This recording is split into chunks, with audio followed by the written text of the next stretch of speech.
Okay, we got our troublesome Duramax here, and what I've done is I've taken the Schrader valve out of the fuel line, out of the service port for the fuel line. I put a pressure transducer in there, and I got that going back to the Verus. And by the way, if you're wondering how to get this this oversized Schrader valve out of the fuel service port, if you take a piece of 5/16 steel line, cut a notch in the end of it, weld a nice little T handle on there, 5/16, and then grind a notch in the end, and that will fit in there, and then you can spin out your get the valve out of the service port, and that actually fits in there. Oh, really nice. I'll just lean that up against there. Yep. And you can see that that'll fit in there, and that fits down in the service port too, so you don't have to buy a special tool. Just take a piece of 5/16 brake line and make your own tools. I'm kind of the Martha Stewart of tool making. When I need something and I don't have it, I usually try to make it myself. Okay, so anyways, right now I got the Verus hooked up. I got the scope on. This is the fuel pressure right now. It's zeroed out about as close as I can get it, so we're showing just about a ½ inch of vacuum on there. And we'll start the truck up now. And so now we can see our vacuum on the fuel line went down. So at idle, we're pulling just approximately 2 inches of vacuum on the fuel line, which is about normal. It could maybe use a new filter, and that'll probably come up a little bit. Okay. Now we noticed here that somebody punched a hole into the mass airflow sensor. So we know that this has to be replaced. And now we'll go and plug this in here and see what happens.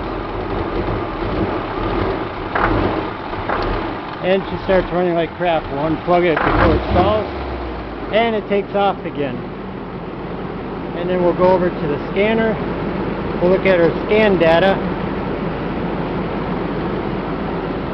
I don't know, a lot of glare in here. Doesn't really show it. But when we'll stop this here a minute, and we'll let the truck die.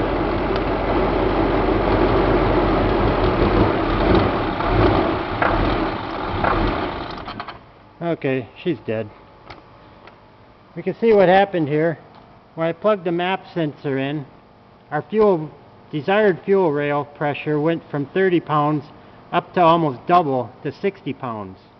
You can see here our MAP sensor reading is just totally off the chart. It's not making any sense at all where that's at.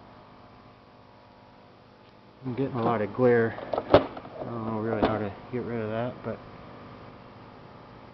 you can see our MAP sensor here, it's just all over the place. And even though our mass airflow sensor, we can see we got a crack in the casing, the thing is actually still working. I get a good signal off of it. Where I'm not getting a good signal is off the temperature. And this is actually filled with a dielectric gel, so I don't think it really did damage. But what I'm going to do is I'm going to replace this because it's cracked, and this because my sensor reading is so far out of whack, and obviously the computer doesn't like whatever signal it's getting off of there right now. Start it back up. Runs good. Plug her in, and it's a matter of time.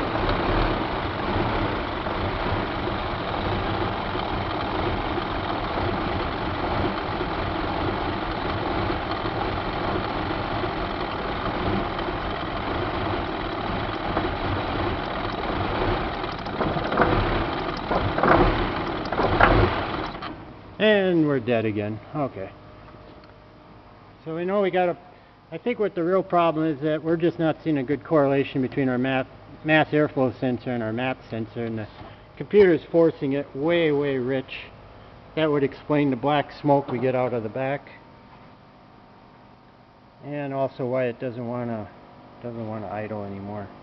The fuel rail pressure is about double of where it would normally be.